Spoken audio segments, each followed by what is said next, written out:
Welcome to News Now. I am Perpetua Fasami Peter.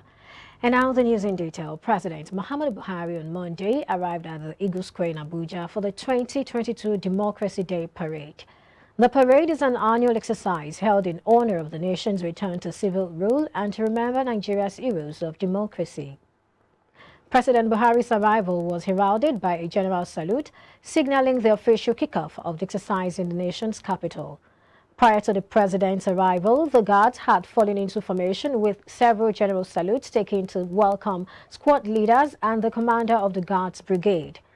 There were also general salutes for the service chiefs and inspector general of the police force, as well as salutations for former presidents and vice presidents, among other dignitaries.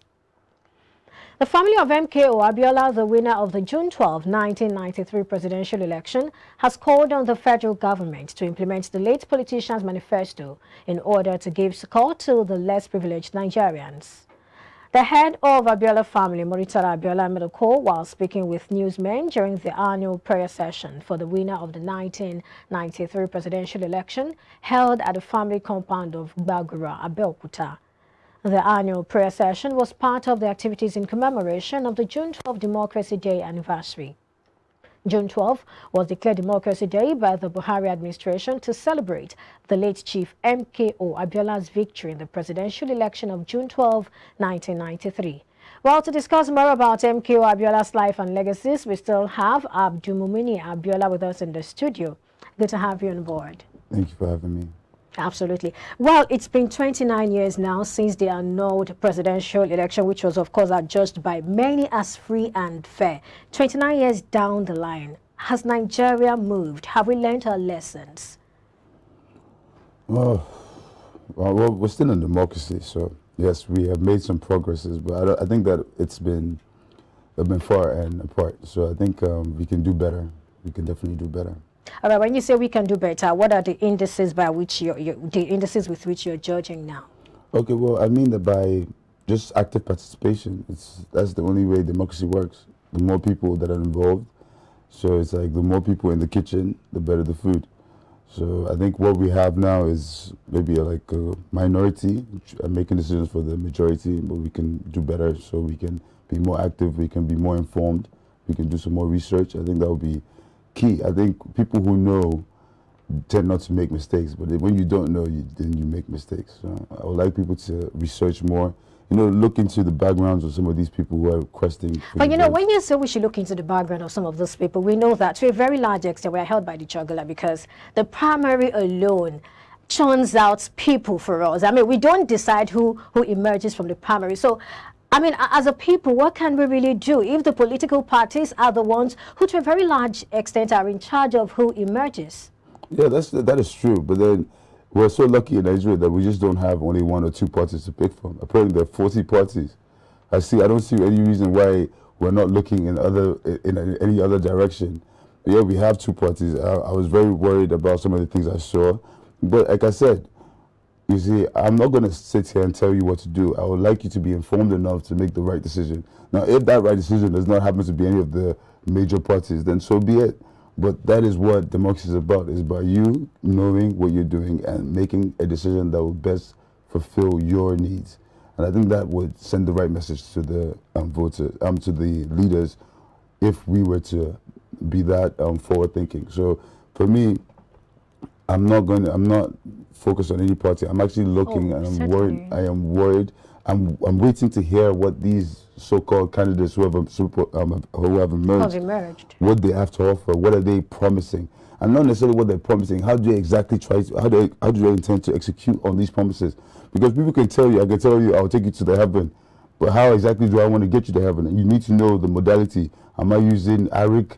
Am I using Airpiece? We need to know which airline we're using. So these are the kind of things that I want to. We have to ask probing questions. Don't just ask questions that they can give you like a really anecdotal answer, like, oh, Allah my phone. I say, yeah, we know God is going to help us, but we need to know what you intend to do in a practical terms, like steps. Day one, I'm going to be here. Day two, I'll be here. I think some of these candidates are actually doing that, and I'm impressed to see and to hear from some of our candidates. This is the most information I've gotten in any election cycle ever. We're seeing people telling people what they intend to do, telling people that there's no money and there's no more shame. You know, when you're hearing things like this is somebody who is trying to plant a seed. What we need is for Nigerian people to be composed enough to listen to the message and not the messenger. So I'm hoping that, you know, as we move forward, you know, we still have about 9 months before the next elections.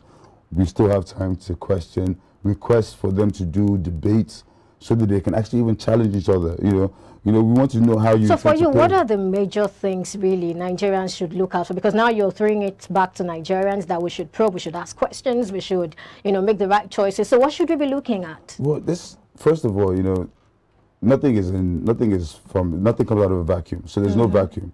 We can go in today's Nigeria. It's not like 1993 where there was no internet. Today, if you wanted to know anything about Abdullah Abiola, all you have to do is type Abdullah Abiola on Google. So I would encourage Nigerians to take, you know what I mean, like a concerted look at each of these candidates. Go check their backgrounds, figure out some of the decisions they made, scrutinize the decisions. If you're ever in a position where you get to see them, you say, like if I were to see like General Babangida, I'll say, what were you thinking? Why did you do the SAP, the Structural Readjustment Program? These are kind of questions that you need to ask our leaders. Because sometimes I think people think that they can make decisions and there will be no consequences. But we've seen that some decisions that were made in our past was paying for those decisions today. So I would like a situation where we will be very careful, because I think there's a saying goes, once bitten, twice shy. We've been bitten.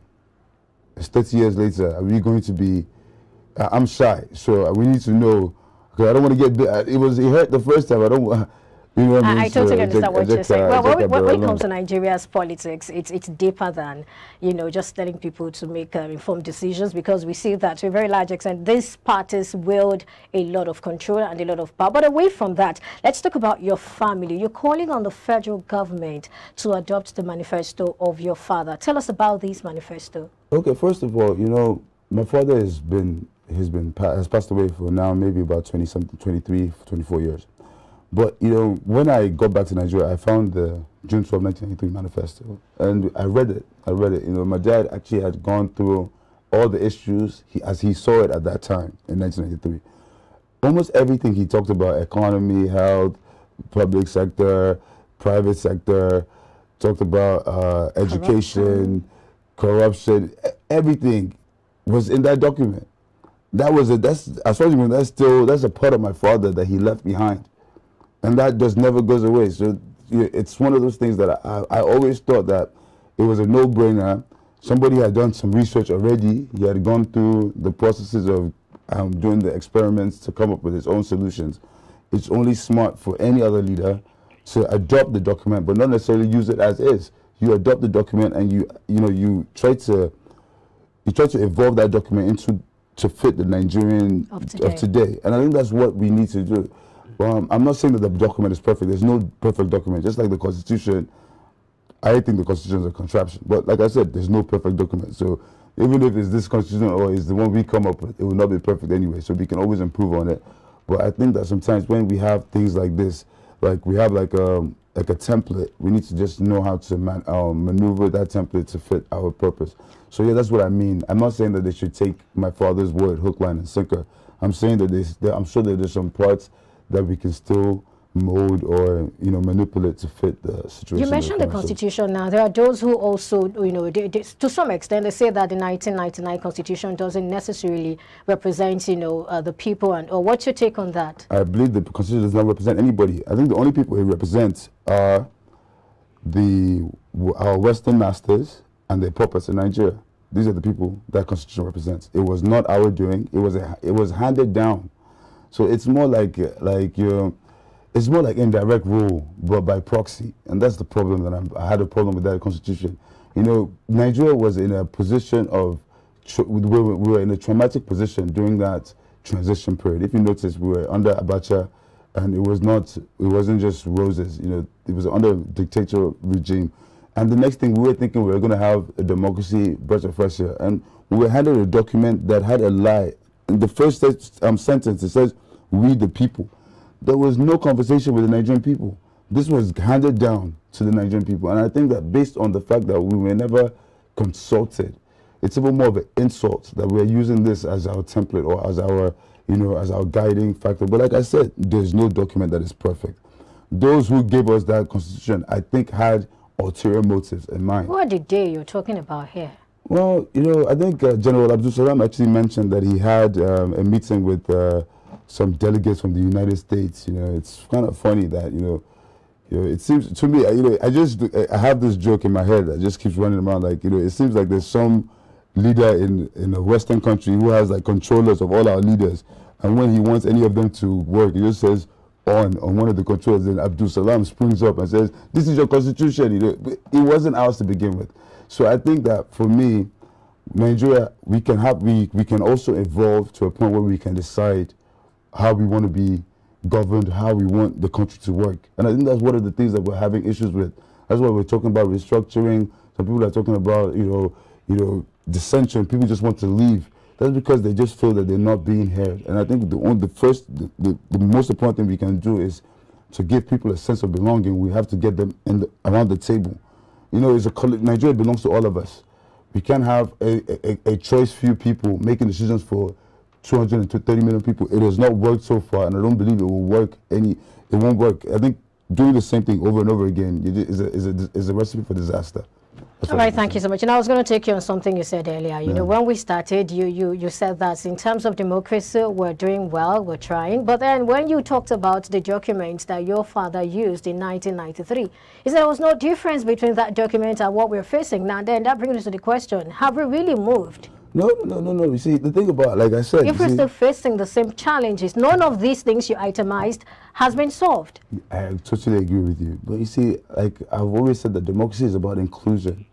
The reason why we're still in the present position we're in is because the leadership don't feel that they have to own up or have to give feedback to the people who put them there, because the people themselves are not engaged. Once we have a situation where the majority of the people in a certain geographical location are the ones deciding the leadership, it is not going to be a section of the people enjoying anymore. Because now, like for instance, if I was to be your governor and I was only voted by 10% of the population of my state, well, I only have to answer to 10% of the people of that state. Oh, well, I think this is a good place to end the conversation. Thank you so much for coming on the show. No problem. Thank you so much for having me. All right, many thanks for staying with us. It has been the news today. Thank you for watching. I am Perpetua Fasomi Peter. Bye for now.